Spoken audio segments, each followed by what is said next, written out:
네, 법조계에서 시작된 미투 운동이 점차 더 광범위하게 벌어지고 있습니다. 마치 들불처럼 번지는 이 미투 운동, 우리 사회의 뿌리 깊은 병폐를 척결할 수 있을지 궁금해집니다. 이와 관련한 내용 두 분과 함께 얘기 나눠보겠습니다.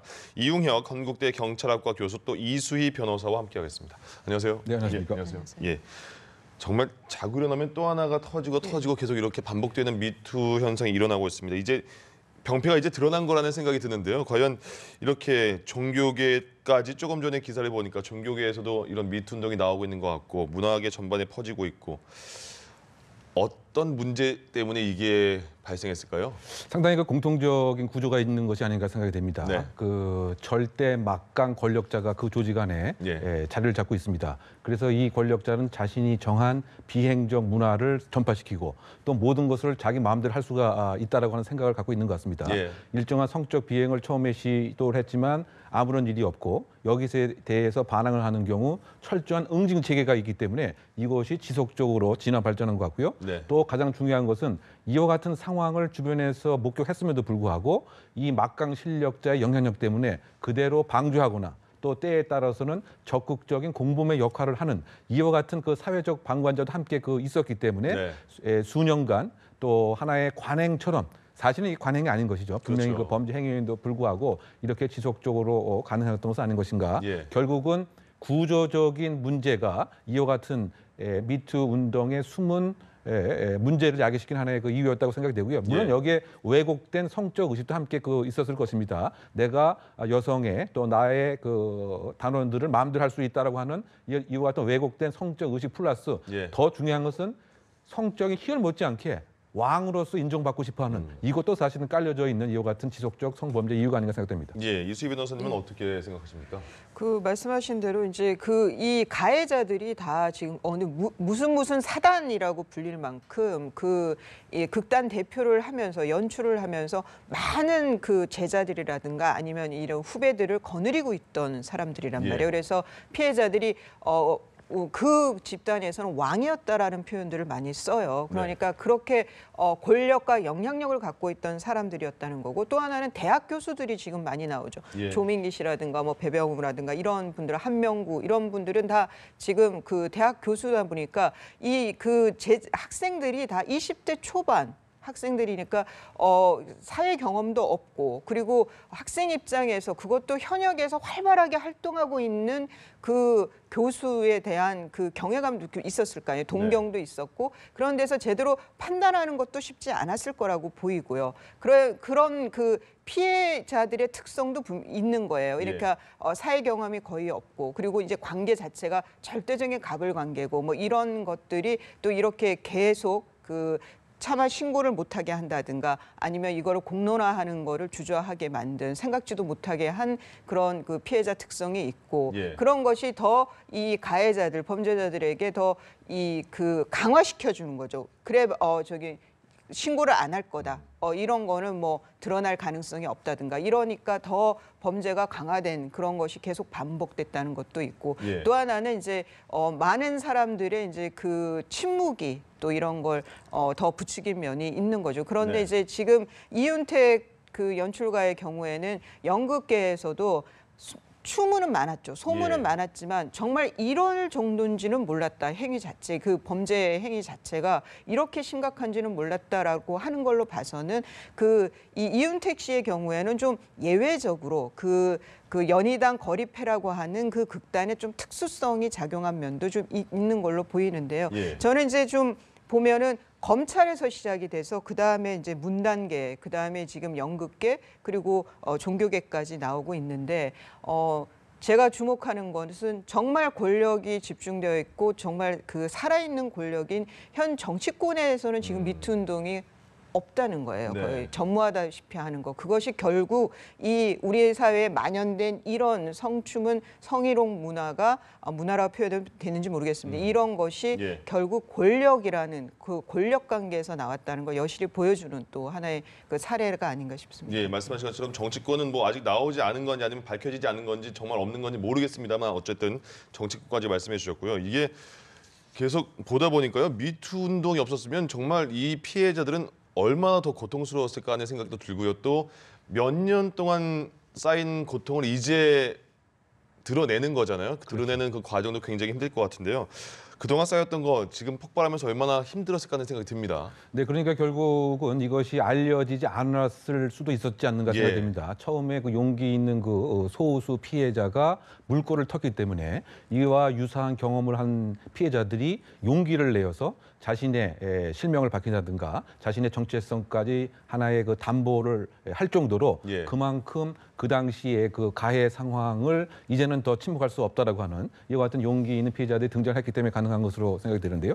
이 근본적으로 성과 관련된 비행, 성범죄는 공식적으로 제일 신고가 안 되는 범죄라고 이렇게 알려져 있습니다. 왜 그런 걸까요? 왜냐하면 일단 이게 어두울 암자를 씁니다. 그래서 암수율이 높다 이렇게 얘기하는데 통계적으로 보면은 8%만 신고가 되고 90% 이상은 이제 묻히게 된다 이렇게 되는데요. 가장 큰 그 이유 자체는 가장 두려운 것이 이것이 알려지게 됨으로써 나의 정체성도 동시에 알려지기 때문에 어쨌든 간에 사회적인 낙인에 대한 그 두려움이 분명히 있고요.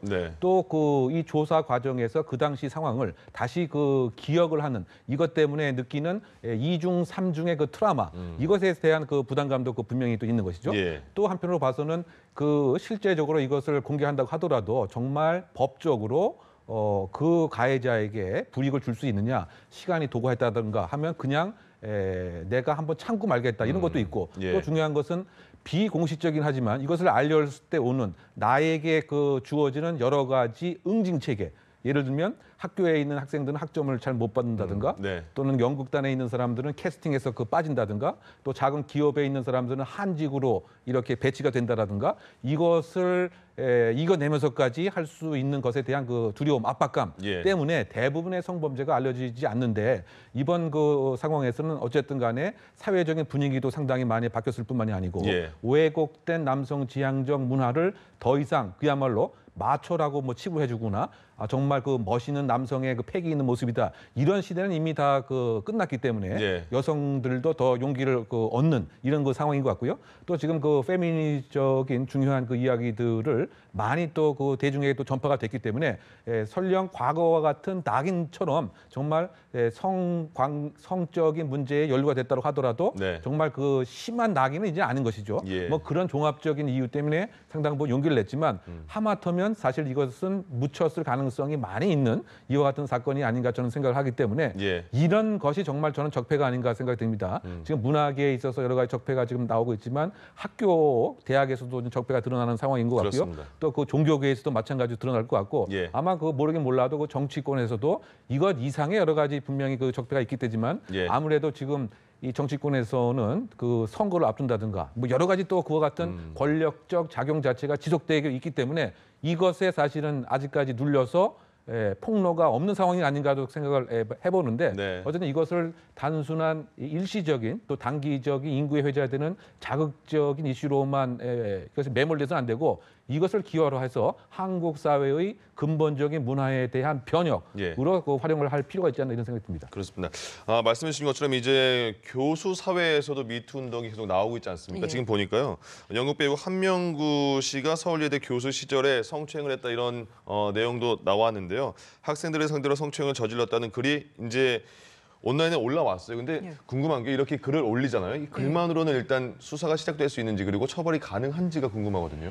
그러니까 이제 그 2013년 6월에 친고죄가 이 성범죄에서 친고죄가 폐지가 되면서 굳이 그 고소나 이런 고발이 없어도 그 수사를 할 수가 있습니다. 그리고 처벌을 할 수가 있죠. 그래서 지금 조민기 씨의 경우에는 그 관할 경찰서에서 내사 중이라고 하죠. 그래서 2013년 6월 이후에 그 사건이 있다라고 하면은 아마 그 수사를 하고 그리고 그 처벌할 기소할 수 있으면 기소를 하려고 하는 것 같아요. 그럼 굉장히 그 관할 경찰서의 적극적인 그 활동에 대해서는 저는 굉장히 그 칭찬을 하고 싶고요. 근데 이제 2013년 6월 이 친고죄 폐지 전의 사건의 경우에는 처벌 가능성이 높지 않아요. 이 경우엔. 그리고 근데 이제 많은 분들이 좀 궁금해하실 텐데 이게 이제 이 그 이윤택 씨라든가 뭐 이 조민기 씨라든가 이런 사람들 보면 이게 장시간에 걸쳐서 장시간에 걸쳐서 피해자도 다수이고 그런데 지금 폭로가 되는 거는 다 뭐 거의 10년도 넘은 사건들이란 네. 말이죠. 그런데 이 사람들이 그러면 최근에는 개과천선해서 그러면 아무 일이 없었겠느냐. 그렇게 보기에는 좀 안 그럴 거라고, 그러니까 예. 계속 반복됐을 거라고 보는 게 더 타당해 보이거든요. 네. 그러면은 저는 그래서 이 공영계 쪽에는 지금 뭐 문체부나 여가부에서 좀 이 피해 사례를 수집을 하고 예. 이런 조사를 통해서 그래서 알게 된 사건들이 있으면 그것이 2013년 6월 이후의 사건이라고 하면은 예. 적극적으로 적극적으로 고발해서 수사에 착수할 수 있도록 좀 이 관계 부처에서 이런 실사를 좀 해줬으면 좋겠다. 이거는 그러니까 내 실명과 내 얼굴이 드러나는 폭로는 부담스럽더라도 네. 이런 조사에서는 밝힐 수 있는 것도 있거든요. 예. 사례들도. 그래서 좀 적극적으로 이 사람들에 대해서 처벌할 수 있는 그런 사례 수집을 좀 해줬으면 좋겠다는 기대를 그러면요, 합니다. 2013년 6월 이후에는 친고죄가 폐지됐다고 말씀하셨는데 그 전에는 그러면 친고죄는 살아있는 상황이었잖아요. 예, 그러면 예. 2013년 이전에 있는 사건을 피해자 당사자가 직접 수사를 의뢰하면 수사가 되는 겁니까? 그러니까 2013년 6월 이후에 예. 2008년에는 또 미성년자의 경우에는 친고죄가 또 폐지됐고요. 이게 예. 이제 사건마다 좀 더 구체적으로 들여다봐야 되겠습니다만은 다양하군요. 예. 그런데 또 강간치상이라든가 뭐 이런 강제추행치상 같은 이런 상해 결과가 난 것은 또 친고죄가 아니었어요. 예. 그래서 이것은 사건별로 봐야 될 텐데 네. 지금 드러난 걸로는 좀 처벌이 사실상 이제 건건으로 봐서는 어려운 상황입니다. 그 그렇군요. 앵커 이거 질문에 제가 조금 답변을 하면은 네네. 그 시점 예를 들면 성추행 또는 성폭행을 당했다고 하는 사실을 안 다음에 1년이 지나지 않는 시간 내에서 고소를 해야 되는데 아, 그렇군요. 예, 예. 그 당시 시점에 이미 고소 기간이 도과되었기 때문에 공소 제기 요건 자체가 성립이 안 되다 보면 네. 수사 자체가 이제 이루어지지 않는 예. 이와 같은 문제가 함께 있습니다. 그러니까 공소시효의 문제 플러스 고소 기간이 1년이라고 하는 이와 같은 한계점 예. 이런 것이 있다 보니까 상당 부분 그 당시에 있는 것은 그야말로 유야무야 될 가능성이 상당 부분 크기 때문에 예. 2013년 이후에 이와 같은 유사한 사건이 나온다고 한다면 사실은 수사의 가능성이 상당 부분 높은 것이고요. 네. 다만 이제 여러 가지 다른 법적인 구성을 해볼 필요는 있지 않느냐라고 하는 시각도 있습니다. 예를 들면은 강간은 아니지만 상당히 이와 강간과 유사한 행위를 해서 정신적인 피해를 입었다. 그러니까 예. 이게 상해가 되다 보니까 강간치상으로서 의뢰할 수 있는 가능성도 있지 않느냐. 물론 이제 증거 자체라든가 이런 걸 확보하는 데는 현실적 한계가 있지만 예. 또는 한 사람이 아니고 두 사람, 세 사람이 예를 들면 도와줬다. 그러니까 너 한번 들어가 봐라라든가 또는 들어가지 않게 되면 망을 봐준다든가 압력을 한다든가 그럼 하나의 공범의 형태다 보니까 예. 이것은 이제 특수강간의 가능성도 있지 않느냐. 그러면 이런 공소시효의 기간도 늘어나게 되고 고소기간의 것도 이제 한계를 벗어날 수도 있는데 그런데 현실적으로 그와 같은 이제 증거를 확보하는 데는 상당 부분 한계가 분명히 있는 것은 그러겠네요. 어쩔 수 없는 것이 아닌가 보입니다. 예, 그리고 변호사님, 이 조민기 씨 같은 경우 보면 대부분 최근에 벌어진 일도 많이 드러나고 있는 상황이고요. 그리고 공소시효 문제도 좀 더 쉽게 풀어주시면 좋을 것 같습니다. 청주대 조민기 씨가 2010년 이후에 이제 조교수가 됐나요? 그 상황에서 이제 청주대 이제 1, 1학번입니다. 2011년도 입학한 1, 2학번들도 성명을 냈습니다. 그러면 조민기 씨에 대한 처벌 여부는 어떻게 저희가 생각할 수 있을까요? 이 지금 조민기 씨의 경우에는 이제 업무상 위력에 의한 강제 추행 이런 것이 이제 가능한데 예. 그 업무상 위력이라는 게 이제 저렇게 감독을 받는 제자의 경우에는 이제 관리 감독을 받는 지위잖아요. 그런 사이에서 그러니까 폭행 협박이 심한 폭행 협박이 없더라도 그러니까 좀 뭐랄까 나 교수야 이 정도 가지고도 이제 위력이 성립될 수가 있어요. 예. 그런데 지금 이 폭로한 학생들, 피해 학생들의 경우에 이 사건이 언제인지는 지금 이제 특정은 안 돼 있는데 이것도 지금 말씀하신 이제 친고죄 관련해서는 더 검토가 돼야 되는데요. 예.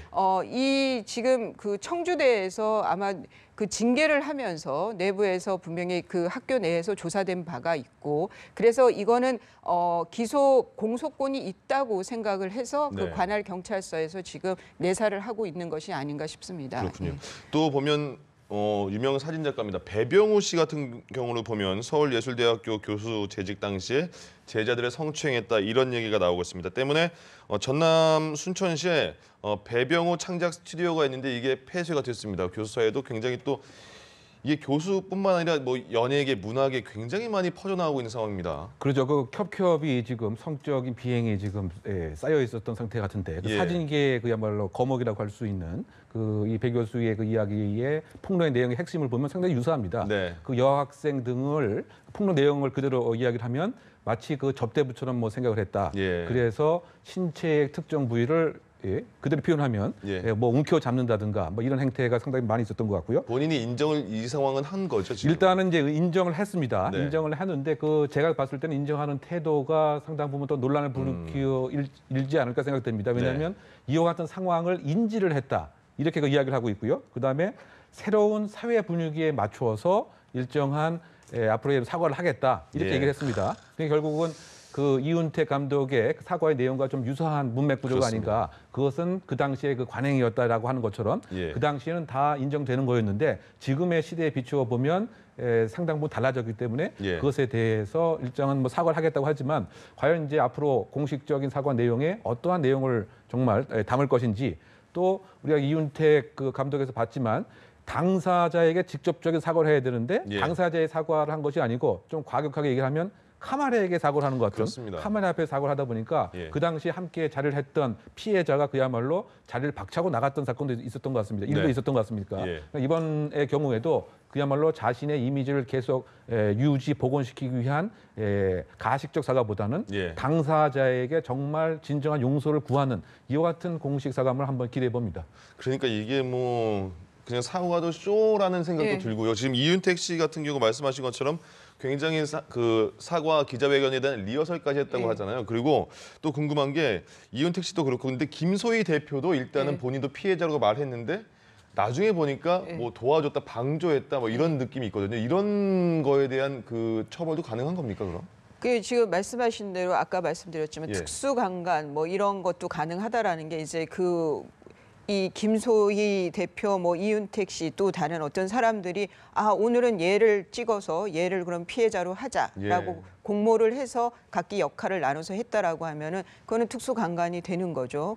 그리고 그렇다 그러면은 친고죄가 아니에요. 특수강간은. 예. 그래서 공소시효만 그 도가 되지 않았다면 그런 경우는 처벌할 수 있는데 아까도 말씀하셨지만 이제 입증의 문제가 생기는 거죠. 네. 그래서 이제 수사나 기소까지는 어려울 수도 있는 건데 예. 지금 그 이윤택 씨의 경우에는 이제 뭐 그런 리허설도 하고 했던 것이 그 연희당 거리패에 라든가 아니면 이윤택 사단이라고 불려지는 그 사람들이 여전히 자기네들이 갖고 있던 그 기득권을 놓고 싶지 않다는 거죠. 그런 데서 나온 그 쇼잉으로 보이고요. 그거는 또 하나는 근데 그 대책회의에서 피해 여성들에 대해서 그 2차 가해가 벌어졌다는 거 아니에요? 뭐 예. 평소 행실이 어떠니 하는 그 피해 여성들에게 탓을 돌리는 그런 얘기들이 오고 갔다고 하는데 그것은 결국 이제 뭐 18년 동안의 관행이었다라고 얘기한-거나 여성이 그러니까 이윤택 씨라든가 그 문화계 전반에서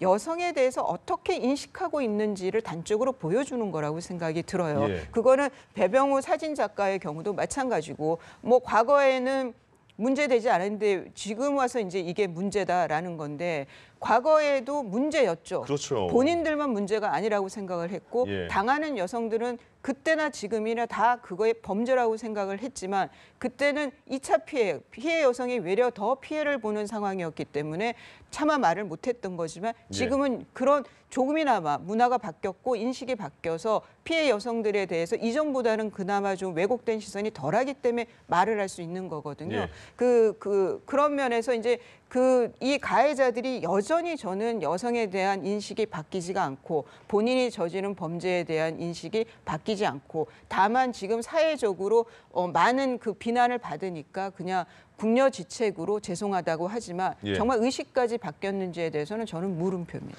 이게 도대체 그러면 이제 굉장히 많이 미투 운동이 헐리우드에서 시작됐는데 우리나라에서 이렇게 확산될 줄은 생각을 못했거든요. 그 당시에는. 어떻게 뭐가 변화가 돼야지 또 이런 가해자들의 머릿속 생각이 바뀔 수가 있을까요? 그러나 이 상황을 그대로 유야무야식으로 넘어가서는 안 된다고 봅니다. 저는 네. 그 공적인 제재가 분명히 있어야 되고 예. 제재가 성공을 못한다고 하더라도 여러 가지 법리적인 문제라든가 공소시효의 문제 때문에 예. 그렇다고 하더라도 공적 기관이 이것에 대해서 일정한 개입과 제재의 메시지를 분명히 보내야 된다. 예. 그렇다고 본다면 과거에 있었던 사람들에 대해서 그야말로 일정한 억지력이 분명히 되고요. 또 네. 지금 용기를 못 내는 사람들도 용기를 내서 제보를 할 수가 있게 됩니다. 예. 여기서 공적 제재라고 하는 것은 결국은 이런 얘기죠. 지금 그 해당 부서가 그 문화체육관광부 아닙니까? 예. 그러면은 지금 그 장관께서도 사실 그 시를 썼었던 이런 분위기이기 때문에 이런 부분 잘 문화를 알고 있지 않겠는가? 그러면 지금 그 고은 시인과 관련된 여러 가지 그 이야기도 나오고 있는데 예. 여기에 있어서 어쨌든 이것에 대해서 불이익을 줄 수 있는 이와 같은 조치가 분명히 있어야 될 것 같고요. 또 그 여성가족부 입장에서도 사실은 이 여성들의 인권을 보호를 하고 예방을 하고 또 중요한 경우 더 많은 첩보와 정보를 수집해서 하나의 고발을 할 수 있는 이와 같은 역할을 해야 될 것이고요. 예. 법무부에서는 제가 아까 말씀드린 것처럼 정말 그 적폐 청산, 적폐 수사 여기에서 여러 가지 논란이 많았지만 이것이 정말 저는 적폐 수사를 해야 될 대상이 아닌가. 그러면 다른 어떤 것보다 수사의 역량을 모아서 정말 지금까지 해왔던 적폐 수사 못지않게 예. 이것에 있어서는 법무부는 해야 되겠죠. 그러면 이것을 컨트롤 타워가 제가 볼 때는 총리실에서 무엇인가 책임을 맡고 네. 이것을 정말 과감하게 정말 의지를 갖고 하는 이와 같은 메시지를 보여줘야 예. 국민의 그 마음 또는 잠재적 범죄자들 또는 이미 그 피해를 받았던 피해자들의 그나마 마음을 치유할 수 있는 것이 아닌가 생각이 되지. 예. 이것을 공적인 기관이 관여하지 않고 그냥 다른 데다 미루는 식으로 한다고 한다면 네. 이것을 정부나 공적 기관이 사실은 방조하는 또는 그야말로 방관하는 이런 형태는 아니지 않느냐. 그래서 예. 이것을 하나의 중요한 한국 사회의 문화 변혁을 위한 변곡점적 계기로 삼을 필요가 있지 않나 생각됩니다. 그렇군요. 어제 보니까 또 어제 보도 나온 거 보니까 천주교에서도 한 신부가 지난 2011년에 외국으로 선교 활동을 가서 예, 또 신자를 예. 성폭행했다 이런 얘기도 나왔습니다. 뭐 외국에서는 이제 천주교 신부들의 그 뭐 어린 소년들에 대한 예. 성폭력 이런 거는 이제 많이들 거론이 됐었고 네. 뭐 이런 그 우리가 외신을 통해 가지고도 접했지만 지금 천주교 내에서 우리나라 천주교 내에서 이 폭로는 이전에 좀 몇 건이 있었지만 예. 지금은 이제 미투 운동이 벌어지고 있는 상황에서의 폭로라 훨씬 더 이제 관심을 가지는 것 같습니다. 그래서 또 이 천주 교단에서도 발빠르게 교황청 지침에 따라서 이제 그 후속 대책을 강구하고 있다고 하는데요. 예. 뭐 이것이 이제 이 개신교에서도 이런 운동이 벌어지고 있다고 하고 그것이 이제 뭐 어느 특정 분야가 아니라 이게 우리 사회 전반의 문화가 이랬다는 거고 예. 그래서 근본적인 거는 이제 인식의 변화가 있어야 되고 또 네. 하나는 제가 30% 룰이라는 게 있어요. 그러니까 예. 이 30% 룰이라는 건 어느 의사결정 기구 내에 30%의 사람 그것은 이제 뭐 청년 정책을 한다고 하면 청년이 30% 이상 있어야 되고 여성 정책을 한다면 여성이 30% 이상 있어야만 예. 그와 관련된 정책이 입안되고 의결되고 집행된다는 그 룰이거든요. 저는 그 미투 운동에서 나온 우리나라의 성인식계 이런 그 성폭력과 관련돼서는 네. 그런 의사결정을 할 수 있는 라인에 여성들이 그만큼 진출을 해야 된다는 거죠. 알겠습니다. 예, 오늘 말씀 여기까지 듣겠습니다. 두 분과 함께했습니다. 고맙습니다.